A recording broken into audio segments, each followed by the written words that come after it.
Educación, ciencia y cultura. Pilares para el desarrollo de una sociedad del conocimiento. Radio Universidad de Guadalajara presenta Punto UDG. Las voces de la universidad.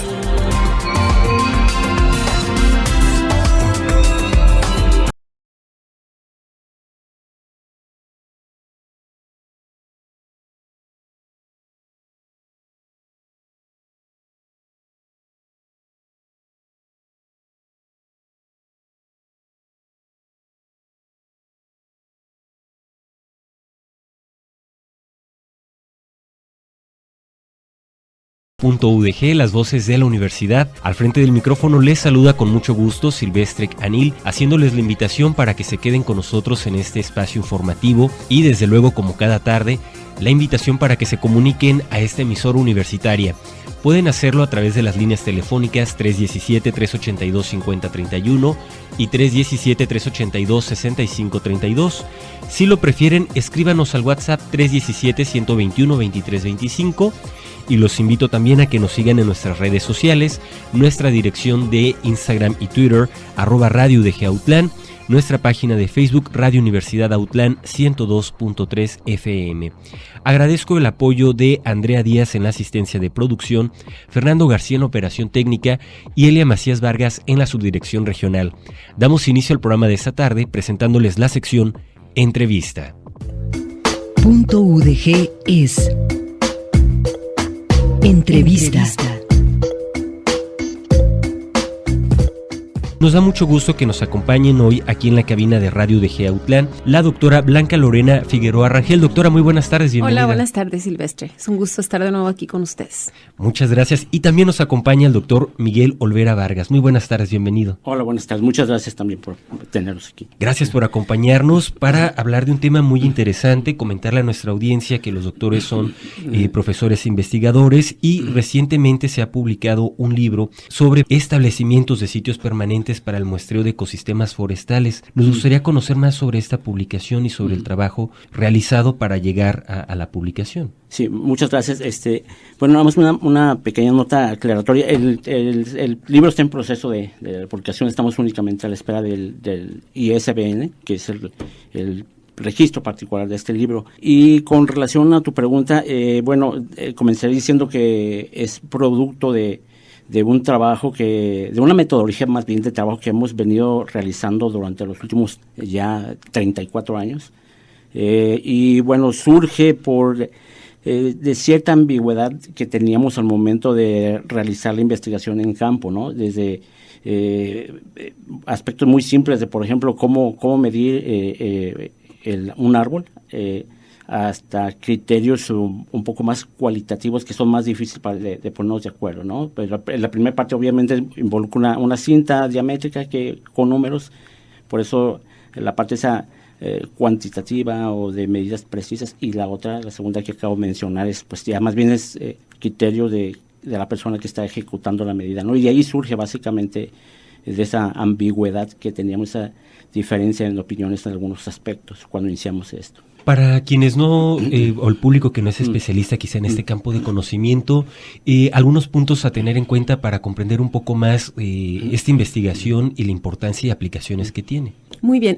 Bueno, sí, claro. Lo primero que me gustaría remarcar es el hecho de el por qué se deben de establecer sitios o parcelas permanentes en bosques, en selvas, en ecosistemas forestales en general. Es precisamente porque esto nos ayuda a registrar cada uno de los individuos arbóreos que existen en una superficie determinada y con eso tú vas a poder conocer cuál es su estructura o su composición, en este caso, cómo están compuestos los bosques, cómo están estructurados y poder darle seguimiento a lo largo del tiempo y del espacio, porque entonces tú vas a poder con eso comprender qué tan heterogéneos son nuestros bosques en el espacio, pero también puedes ver cómo van cambiando a lo largo del tiempo. Entonces, estas parcelas son permanentes, se establecen de forma permanente y yo diría que son como museo vivo, ¿no? Porque tú puedes ir a donde se establecieron parcelas. Por ejemplo, el doctor Miguel Olvera desde 1989 establecieron las primeras parcelas en la Estación Científica Las Joyas, y tú vas a esas parcelas y ahí están las parcelas, todas numeradas, y puedes ver cómo fueron cambiando a lo largo del tiempo, obviamente con números, con fotografías que ellos empezaron este proyecto tomando esta parte visual, y es impresionante, ¿no? Cómo después de 30 años ahí están, y entonces eso es para que se sigan estudiando en el futuro. Digo, nosotros probablemente en unos 30 años, bueno, menos, en unos 10 años nos vamos a poder estar remidiéndolos, pero la gente que va a seguir investigando lo que hacemos, pues va a poder ir y darle seguimiento, ¿no? A esto que está allí de manera real, física. Eso es. Qué interesante. ¿Cuáles son los orígenes de eso de las parcelas permanentes? Quizá en otros países se ha realizado previamente. Sí, una pregunta muy muy muy interesante. Sí, aquí tuvimos la fortuna de recibir a un profesor de la Universidad de Arkansas. Él era de origen ruso, con residencia en los Estados Unidos, y él escribió en un momento dado que el estudio de parcelas permanentes en bosques es tan longeva, como las observaciones astronómicas, ¿no? Entonces, hay una serie de recuentos, de historias sobre cómo fueron establecidas y de dónde vienen. Bueno, en fin, hay, por ejemplo, más recientemente, quizás las parcelas permanentes con mejores registros se encuentran en África, ¿no? En una parte que se llama Budongo, que el Instituto Forestal de Oxford estableció por ahí entre 1935 y 1940. Y bueno, aquí con nosotros en México, yo lo digo sinceramente, no sé de dónde haya sitios permanentes más con registros como estos que tenemos aquí en la Sierra Manantlán, ¿verdad? No lo sé, sí los hay obviamente, pero no con tantos de tanto tiempo establecidos y con tantas mediciones, ¿no? Básicamente eso es. Y bueno, información que tenemos importante ahí desde crecimiento en sí de los árboles hasta cuestiones ahí del impacto directo de las variaciones climáticas en el efecto del crecimiento de los bosques, ¿no? Interesante. He escuchado cómo, a través del paso de muchos años, lugares que eran cálidos y después hubo un cambio importante, pues se extinguieron especies de clima cálido y ahora tenemos especies de clima frío. En estas 3 décadas, más de 3 décadas de mediciones, ¿cuáles han sido los resultados que ustedes han obtenido, las variaciones que han podido notar en las parcelas permanentes que han establecido? Sería conveniente decir que los árboles en general crecen muy poco, ¿no? O sea, tú puedes, si me preguntas, por ejemplo, si me pregunta alguien por ahí cuánto crece un árbol en centímetros en un año, si vivió de un buen crecimiento, podemos tener medio centímetro, por ejemplo, por año, ¿no? Pero en condiciones no manejadas, en otros bosques, tenemos especies que crecen muy rápido y tenemos especies que crecen muy lento, ¿no? Aquí en la parte alta de la Sierra Manantlán, en Las Joyas, por ejemplo, ahí tenemos bosques de pino que crecen muy rápido. Y entonces, de una manera muy concreta tu pregunta, podemos ver si un proceso de reemplazo, de sustitución de especies que crecen un poco más lento con relación a los pinos que crecen más rápido, ¿no? Por ejemplo, algunas especies de encino o de magnolia. Entonces sí hemos observado esa secuencia de reemplazo paulatina, ¿no? Pero, digamos, el periodo de vida de un ser humano, si lo comparamos con un árbol, pues hay diferencias, y la diferencia más notoria es esa que te digo, ¿no? Si vemos árboles más jóvenes que posiblemente de aquí unos 50 años, no vamos a ver la vegetación que tenemos ahora, el bosque de pino, y sí otras especies, ¿no? Encinos, magnolias, algunos capulines, por ejemplo. Uh-huh. Interesante. Sí, doctora. También, me gustaría agregar el hecho de que para mí lo más sorprendente ha sido que cuando, yo me integré a este proyecto, que fue en 1991, una parcela, vamos a suponer una parcela de 600 metros cuadrados, tenía 230 árboles en 1991. Y es impresionante ver cómo a lo largo del tiempo la competencia entre los mismos árboles, en este momento te puedo decir que quedan 10 árboles. O sea, uno piensa en los árboles como seres vivos que supuestamente no se mueven, supuestamente no hacen nada, están quietos. O sea, poéticamente tú puedes decir qué tranquilo es el bosque, no pasa nada, todo es paz. Pero el proceso de competencia es feroz. Es impresionante cómo en estos años, pues los más aptos sobrevivieron y quedaron poquitos árboles y pues sí, es impresionante ver cómo pues se van muriendo porque los otros compiten y les ganan, ¿no? Entonces eso la verdad sí es impresionante y lo puedes ver en una parcela permanente porque tienes monitoreado cada individuo y lo estás siguiendo pues a lo largo del tiempo. Interesante, me vino a la mente estas grabaciones que hacen de cámara muy veloz o time-lapse en el que vemos el crecimiento de una planta, es sorprendente, y estos registros de 30 años. He escuchado también que los árboles bueno, se comunican y hay una serie de interacciones.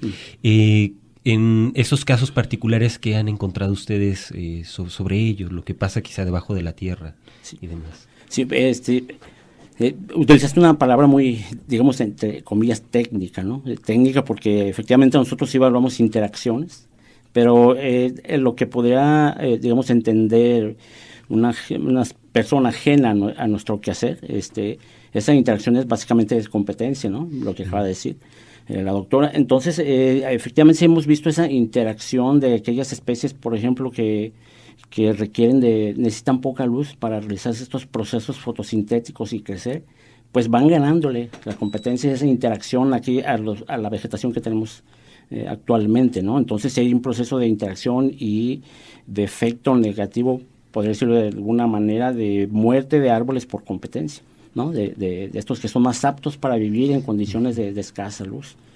Algo que dijo el doctor muy, muy interesante es que, por ejemplo, si en el 91, por ejemplo, en el 89 teníamos 250 árboles, ¿no? En términos productivos, nosotros, vamos a hablar de volumen, teníamos con esos 300 árboles, voy a inventar un número nada más por efecto de la plática que estamos por ejemplo, teníamos 10 metros cúbicos de madera con esos 250 árboles. Ahora tenemos más o menos lo mismo, ¿no? Es decir, pero se ha mantenido el volumen, pero han crecido los árboles, ¿no? ¿Cuál es la diferencia? Por ejemplo, esto ha pasado en los últimos 34 años, pero si estuviésemos hablando de ese recambio de volumen, ha habido mortalidad por las interacciones que acabamos de comentar. Quizás desde el punto de vista técnico, silvícola, si lo estuviésemos manejando, no hubiésemos tenido tanta mortalidad, pero el proceso de crecimiento hubiese sido mucho más rápido, ¿no? Porque disminuimos competencia entre los árboles, creamos más espacio entre ellos y los árboles crecen. Entonces, si estoy hablando así digamos, de exagerado, de 30 años, quizá el tiempo hubiese sido 15 años para tener la condición que tenemos ahora, ¿no?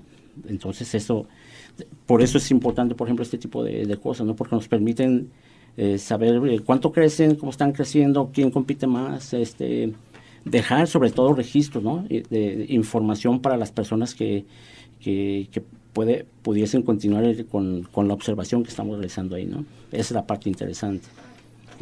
Así es, muy, muy interesante. Me gustaría preguntar también sobre, digamos, la fauna que se encuentra pues relacionada a estas parcelas. ¿Incide también de alguna forma en la mortalidad de esos árboles, sus interacciones? Sí, por supuesto que sí hay una interacción con todos los elementos que están alrededor de los individuos arbóreos, ¿verdad?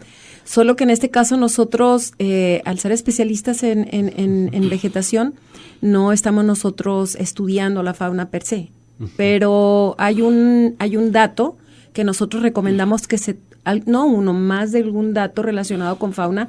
Por ejemplo, si hay daño de la fauna hacia los árboles, por ejemplo, el tronco de los árboles, a las hojas, en este caso, y lo que nosotros hacemos es proponemos cómo se puede evaluar ese daño, ¿de acuerdo? Y aquí viene lo interesante que había ya mencionado Miguel con respecto a la información cualitativa, ¿de acuerdo? Por ejemplo, cuando tú vas a medir un árbol, tú utilizas una cinta diamétrica. Es un aparato especializado en medir y me va a generar un dato numérico, cuantitativo. Y yo no voy a dudar de que la cinta se va a equivocar, porque para eso está la cinta, ¿sabes? Sí. Bien, sin embargo, cuando hay datos cualitativos, entonces yo voy a poner un ejemplo aquí para la audiencia. Si yo ahorita quiero evaluar qué tan vamos a decir, aceptable es cierto programa en la radio, entonces yo puedo poner, es muy aceptado el programa, medianamente aceptado o muy aceptado, pero ¿qué es mucho, poco o nada? Entonces tú tienes que establecer a qué le llamas, si es poca, media o mucha aceptación en el programa. De eso se trata, que lo cualitativo se convierta en algo más medible, más cuantitativo. Entonces, esa es una parte muy importante de este libro, y en el caso de la fauna hay datos que se relacionan con eso. Es decir, cuántas hay cavidades, y esas cavidades de qué individuo puede haber originado. Entonces tú tienes que decir exactamente a qué te refieres con esa clase de ese dato. ¿Sale? Entonces, en el caso de la cinta diamétrica estamos hablando de exactitud al medir. Tú no te puedes equivocar porque la cinta la pones mal o no sabes medirla y vas a provocar errores en la medición. ¿De acuerdo? Pero en los datos cualitativos, pues lo que vas a tratar de hacer es que no haya tanta subjetividad. Y por eso es importante establecer una base de lo que se debe de medir y cómo se debe de medir y cualificar. Excelente, porque... Sí, doctor. No, pues nada más para complementar un poco, bueno, lo que aquí proponemos es medir, por ejemplo, las cavidades, ¿no? Cavidades, así muy breve. Anteriormente la silvicultura, o desde el cultivo de los bosques, estaba muy, digamos, con un solo objetivo, ¿no? Producción de madera, y se pensaba, por ejemplo, que árboles muertos en pie, es decir, que no habían sido derribados, pues era ahí incluso un foco de infección, eso se tenía pensado ahora, ¿no? Ahora la silvicultura más moderna, más integradora, considera dejar árboles incluso de este tipo, de árboles muertos en pie con cavidades para darle cobijo, anidamiento a la fauna, ¿no? Incluso, por ejemplo, aquí en este trabajo contabilizamos si tenemos semillas en el piso forestal, si tenemos bellotas, de tal manera que esto también puede ser un elemento cualitativo para la fauna, ¿no? La fauna que había hace 30 años, como comentamos hace un momento, en estos sitios es diferente a la fauna que podemos observar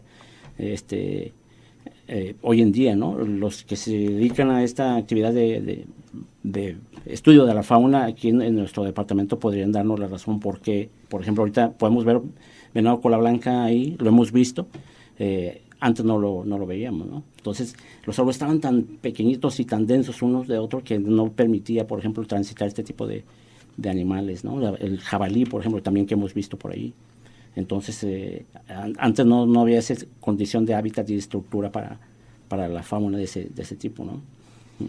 También muy interesante. Sí. Es información muy valiosa para investigaciones y que sin duda alguna también será muy consultada por estudiantes, por ejemplo, cuando están realizando sus tesis. Me gustaría que nos comentaran un poco también sobre eso, sobre la consulta que harán o hacen las personas que se encuentran también en este quehacer, en esas investigaciones. Sí, bueno, en este sentido, precisamente la intención del manual es una mezcla de personas que son muy especializadas en el establecimiento de sitios permanentes, en la medición de características del bosque, en particular los árboles, pero también está enfocada de tal forma que sea sencilla de entender a aquella persona que no necesariamente tiene una formación académica en esta área, por ejemplo, ingenieros forestales, biólogos, no necesariamente, porque esa es la intención, que sea lo más interactivo posible. Y si tú observas el libro, tiene muchas fotografías y tiene mucho diseño visual. De hecho, hay que mencionar aquí que nosotros el proceso del diseño, una vez que teníamos toda la parte técnica, recurrimos a dos diseñadores que se dedican a editar libros. Y una de ellas es una exalumna de IRNA, de Ingeniero de Recursos Naturales Agropecuarios, que junto con su pareja, que es diseñador gráfico, ellos tienen una empresa que se dedican ahora a editar libros. Y dada su formación, pues entonces ellos contribuyeron a, por ejemplo, decir, pues mira, hay que poner aquí este tipo de dibujo para que cualquier persona, desde un pequeño de la primaria, pueda ir a ver cómo se mide un árbol o a qué nos estamos refiriendo con ladera baja, ladera alta, que es un muérdago y cómo vas a medir el muérdago en los árboles.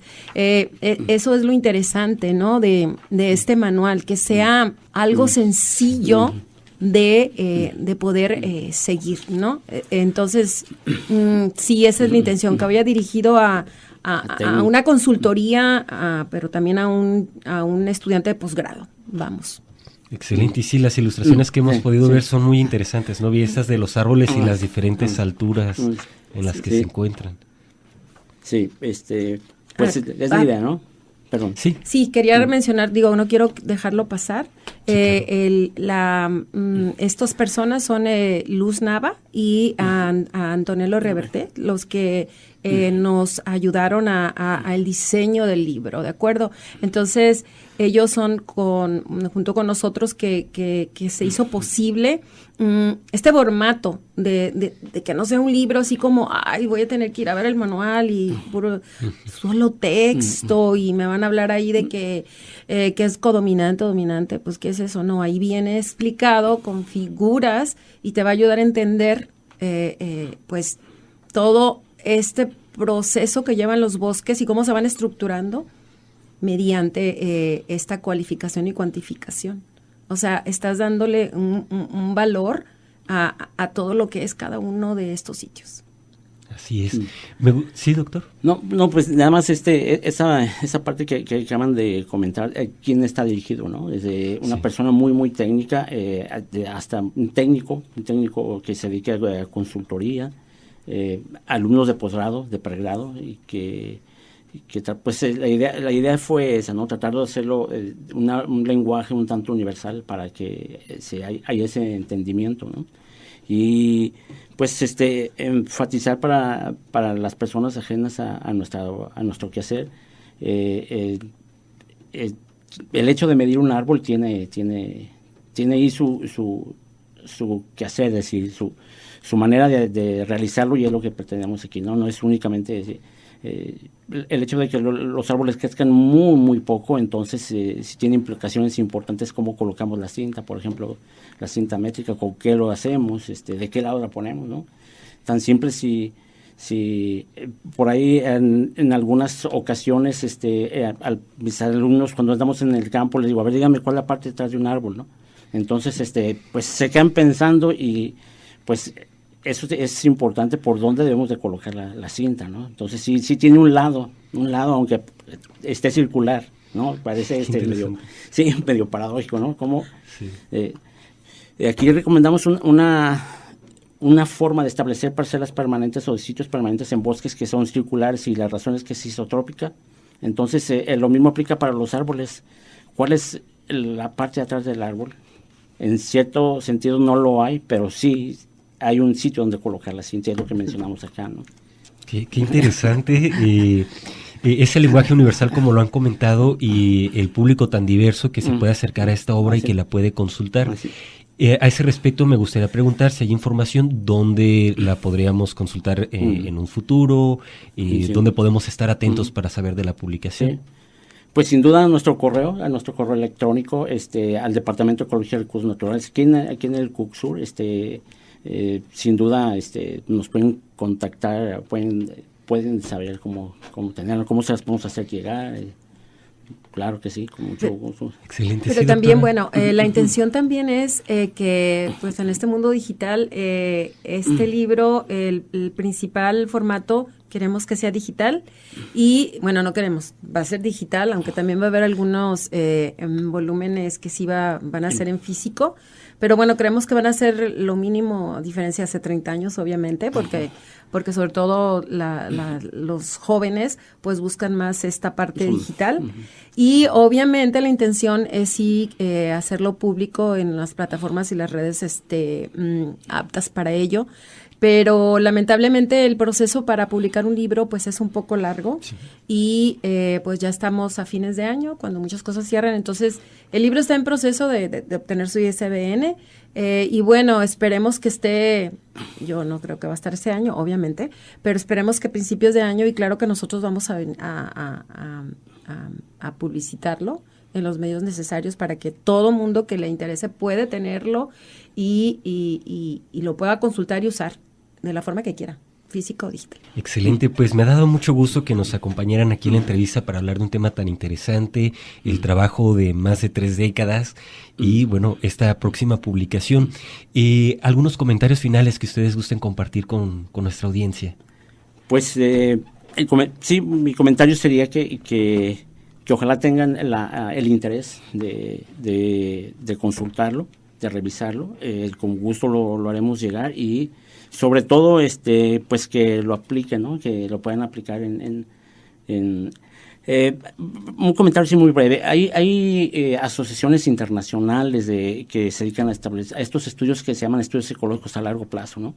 Y el siguiente, si mal no recuerdo, la siguiente reunión, si mal no recuerdo, va a ser en Estocolmo. Y aún los que trabajamos con esto nos estamos poniendo de acuerdo cuál es el tamaño más pequeño de árbol que podemos medir para considerarlo como adulto, ¿no? Es decir, si 5 centímetros, 7.5 centímetros, 10 centímetros, de tal manera que ojalá y que lo consulten y que sigan, digamos, contribuyendo a llegar a ese criterio universal, que es lo que nosotros queremos proponer aquí, de cómo medir el árbol y cuál es el árbol mínimo, el tamaño mínimo de árbol para considerarlo como adulto, como plántula o como renuevo. Ese es un comentario que yo quisiese hacer, ¿no? Es decir, que lo consulten y sobre todo que les sirva ahí como, digamos, como estímulo para continuar con esto y en algún momento ya lleguemos, el señor que te decía, Boris Saide, él ya falleció, un forestal muy renombrado, decía que debemos de buscar la piedra angular en los sitios permanentes circulares. Entonces, así como un juego de palabras para mencionar él que debemos llegar a un consenso en estos criterios que nosotros estamos estableciendo aquí, ¿no? Que estamos proponiendo aquí, ¿no? Perfecto, muchas gracias, doctora. Sí, bueno, a mí me gustaría en 2 puntos muy importantes. El primero, obviamente, que es el que nos atañe a nosotros como académicos, es el hecho de poder generar datos de calidad para poder conocer mejor nuestros ecosistemas forestales en nuestra localidad, en la región, en México y en el mundo. Porque ahora, después de la pandemia, volteamos a ver que existen muchos datos de muchas cosas. Entonces, es importante que sean sistematizados para que todos los podamos usar y entender qué es lo que está pasando con la naturaleza. Y sin duda nos dimos cuenta que hay datos en muchas categorías, árboles, animales, etcétera. Y esa es una contribución importante que sin duda tenemos que seguir añadiéndole.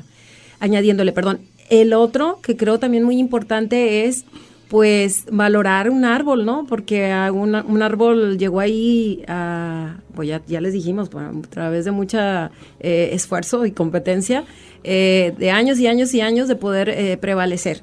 Entonces, yo creo que los que tenemos la fortuna de tener un árbol en nuestra casa, o más bien más de un árbol, pues es importante, sería como un ideal que pudiéramos darle seguimiento, ¿no? A cada uno de los árboles que tenemos, los que tenemos, y los que no, pues también contribuir a que podamos estudiarlos, monitorearlos y convertirlos como en un individuo más que está habitando este planeta y que nos gustaría conocer qué le está pasando, cómo crece, cuándo se enferma, qué le enferma, ¿no? Entonces, esto también puede ser una pauta para que tú lo puedas hacer incluso en tu entorno, ¿no?